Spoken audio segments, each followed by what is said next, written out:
अम्बाला शहर में रजिस्ट्रियों को लेकर लोग परेशान से नजर आ रहे हैं। तहसीलदार साहब के पास हम रजिस्ट्री कराने गए, अरे मैं तो इसको मानता ही नहीं गया, मैं तो इसको रजिस्ट्री करूंगा ही नहीं। कई लोग ऐसे भी हैं जो पिछले काफी समय से नगर निगम और तहसील के चक्कर भी काट रहे हैं। तहसीलदार ने पिछले 15-20 दिन से रजिस्ट्रियाँ करने पर रोक लगाई हुई है। तहसीलदार साहब कह रहे हैं कि 7A के अंदर मैं जब तक डीटीपी एनओसी नहीं देगी तब तक मैं रजिस्ट्री नहीं कर सकता।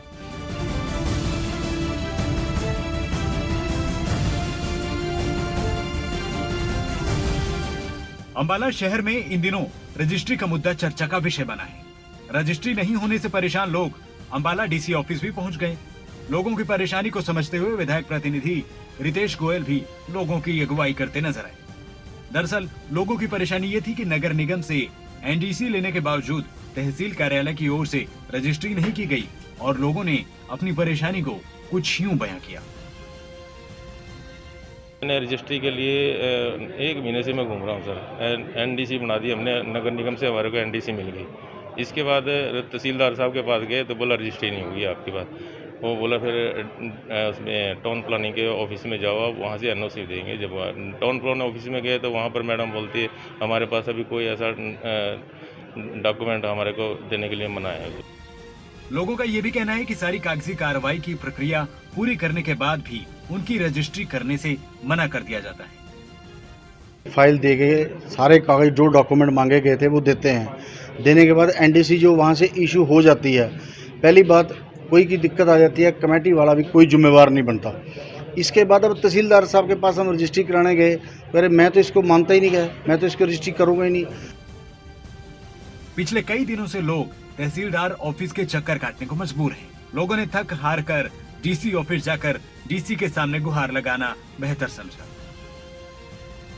जब हमने आपके सामने डीटीपी मैडम को मिले अभी, तो कहती है मैं किस बेस पे दूं, मेरे पास तो खसरा नंबर है ही नहीं है। और कमेटी एनडीसी दे रहा है तो वो कहते हैं हम एनडीसी को ये नहीं मानेंगे, हम तो एनडीसी को सिर्फ ये मानते हैं कि ये नो ड्यूटी सर्टिफिकेट है। जबकि एनडीसी का मतलब सारी औपचारिकता पूरी करने के बाद, म्यूटेशन होने के बाद एनडीसी इशू किया जाता है। दरअसल ये मामला 7A सेक्शन का बताया जा रहा है। इसके चलते टाउन प्लानिंग, नगर निगम, तहसील कार्यालय में असमंजस की स्थिति बनी है। जब लोग डीसी दफ्तर में अपनी परेशानी लेकर पहुंचते हैं तो उसी दौरान अम्बाला शहर के विधायक असीम गोयल के प्रतिनिधि रितेश गोयल भी लोगों की समस्या हल करवाने के लिए खुद जुट गए। उन्होंने पूरे मामले का खुद संज्ञान लिया। आज एक्चुअली में जब मैं आया, मैं किसी और काम के लिए डीसी साहब के पास आया था, तो डीलर्स यहाँ पे खड़े थे कि उनको रजिस्ट्री की कोई प्रॉब्लम्स है, वो मेरे को उन्होंने बताई। तो वो एक्चुअल में पिछले हफ्ते भी मैं डीसी साहब से इस मुद्दे पे मिला था, जिसमें हमने एक ज्वाइंट मीटिंग भी की थी, जिसमें मैं भी गया था और डीलर्स, तहसीलदार साहब, डीटीपी मैडम और सभी हम लोग ईओ साहब बैठे थे। लेकिन वो समस्या का हल अभी तक हुआ नहीं था।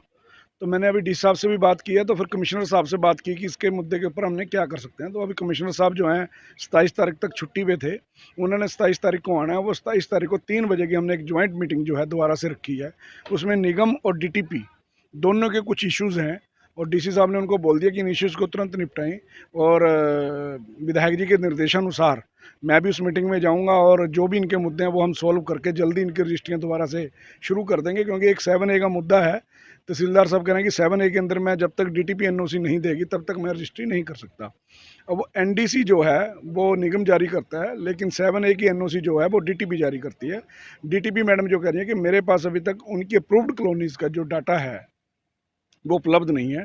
तो उनकी जो क्वेरीज हैं वो उस दिन 3 बजे मीटिंग में 27 तारीख को हम दूर कर देंगे और जो भी डाटा उनको उपलब्ध कराना है वो कमिश्नर साहब की तरफ से, निगम की तरफ से उपलब्ध करा दिया जाएगा, जिसके बाद डीटीपी एनओसी जारी कर देंगे और रजिस्ट्रीज होनी जो है शुरू हो जाएंगी। रितेश जी, एक जनता को और भी समस्या काफी आती है कि एनडीसी को लेकर भी एक बड़ा मुद्दा बीच में नजर आया था। हालांकि अब उसका धीरे धीरे सॉल्यूशन होता हुआ नजर आ रहा है, पर ऐसे में क्या कुछ कार्रवाई आपके द्वारा पर्सनली की गई है लोगों की इस समस्या को दूर करने के लिए? देखिए, पीछे बीच में हमारे को पता लगा था कि एनडीसी के अंदर कुछ घपलाबाजी चल रही है, पैसे के भी आरोप लगे हैं। उसके अंदर हमने जांच का विषय भी किया, कमिश्नर साहब को भी बोला, अभी जांच चल भी रही है, उसकी अभी तक पूरी नहीं हुई है।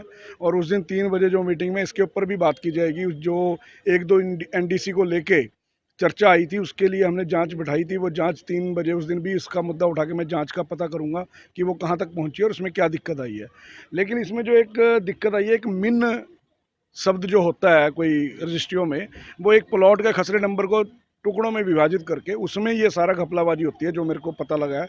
और उसके लिए हम बाकायदा जांच कर रहे हैं और सीएम साहब तक भी विधायक जी ने इसके बारे में बात रखी है।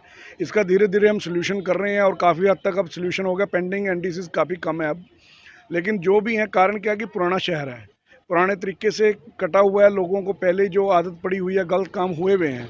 अब कहीं सोचते हैं कि जी जो 6 महीने पहले एनडीसी हुई भी है, पहले किसी ने पैसे लेके किया या बिना पैसे से किया या कैसे किया, जैसे भी की मेरे को नहीं पता। अब वो चाहते हैं कि वो काम दोबारा से हो जाए, वो हो नहीं सकता क्योंकि अब सरकार ने बाकायदा उसके लिए एक सिस्टम और पोर्टल बना दिया गया है। अब पोर्टल में वही काम होगा जो जेन्युइन है, अनजेन्युइन काम नहीं होगा। लेकिन लोगों की दिक्कतों को हमने दूर करना है। इसके बारे में हमने जो अपने हमारे मंत्री हैं अनिल विज जी और मुख्यमंत्री जी हैं, उनसे विधायक जी ने बात की थी और उसका ये सोल्यूशन निकाला कि कल सदन में भी, विधानसभा में भी ये आई है। और आज के न्यूज़पेपर में मेन हेडलाइन है कि सीएम साहब ने घोषणा कर दी है कि जितनी भी पुरानी कॉलोनीज़ हैं आज से पहले की, उन सब को हम रेगुलराइज करेंगे, चाहे वो 10% बनी हुई है, चाहे वो 30% बनी हुई है, चाहे वो 50% बनी हुई है। और वो अच्छी बात है कि अगर एक बारी वो आज से पहले का सारा काम हो जाए और लोगों को जो भी उसमें दिक्कतें हैं वो दूर होकर वो अपना आशियाना या कुछ भी बना सकें, दिक्कत ना आए। आगे की जो फॉर्मेलिटीज़ हैं वो आगे नए तरीके से उसको लागू किया जाए, ताकि उसमें कोई व्यक्ति ना गलत कॉलोनी को काट सके, ना गलत तरीके से उसको डेवलप कर सके, ताकि आने वाले टाइम में किसी भी व्यक्ति को किसी तरह की दिक्कत का सामना ना करना पड़े। क्योंकि ये मामला विधायक जी के अब कॉग्निजेंस में आ चुका है, संज्ञान में आ चुका है, तो क्या लगता है कब तक इसका सॉल्यूशन जल्द से जल्द जनता को मिल बहुत पाएगा? जल्दी निकलेगा। सीएम साहब के भी संज्ञान में आ चुका है और हमारे जो निगम के मंत्री हैं श्री अनिल विज जी, उनके भी संज्ञान में आ चुका है। और मैंने आपको जैसे बताया कि अभी सदन में इसके बारे में चर्चा भी हो चुकी है और बहुत जल्दी इसका हल निकलने वाला है। अगर पूरे हरियाणा की कॉलोनीज जो हैं, आज से पहले की जितनी कॉलोनीज है वो अप्रूव्ड हो जाती हैं और वो उसमें आ जाती हैं अप्रूव्ड कॉलोनीज़ में, तो उसके बाद कोई मुद्दा रहेगा ही नहीं, क्योंकि हर आदमी को एनडीसी भी मिल जाएगी, उसकी कॉलोनी अप्रूव्ड हो जाएगी, उसका मकान बन जाएगा, तो किसी व्यक्ति को कोई परेशानी रहेगी नहीं। और सरकार ने पहले ही घोषणा कर दी है कि हम हर कॉलोनी में सड़क, बिजली, पानी वो सब की सुविधा देंगे। तो आगे जो भी कॉलोनी कटेगी वो तरीके से कटेगी, क्योंकि अब जब बिना पोर्टल के अब कॉलोनी कट नहीं सकती, तो अवैध कॉलोनियों का जो चलन है वो आगे से बंद हो जाएगा। और पीछे जितनी भी कॉलोनीज़ हैं वो सारी रेगुलराइज होने के बाद लोगों को उसको राहत की बहुत बड़ी एक चीज़ मिलने वाली है। और इसके लिए मैं माननीय मुख्यमंत्री जी और अनिल जी और विधायक जी का धन्यवाद भी करूँगा कि उन्होंने इसके ऊपर संज्ञान लिया और अम्बाड़ा में इस चीज़ से बड़ी जल्दी छुटकारा मिलने वाला है। और जिस दिन वो हो गया, अम्बाड़ा के लोग जो हैं राहत की सांस लेंगे और इसके लिए वो सीएम साहब का धन्यवाद भी हम जरूर करेंगे। बहुत बहुत शुक्रिया सर, खबरें अभी तक को समय देने के लिए। Thank you. तो जैसा कि आपने देखा कि किस प्रकार से विधायक प्रतिनिधि रितेश गोयल ने हमें बताया कि जल्द ही इस मामले को संज्ञान में लिया गया है और जल्द ही इसका कोई ना कोई सॉल्यूशन आएगा। रितेश गोयल से अब लोगों की उम्मीद बंधी है।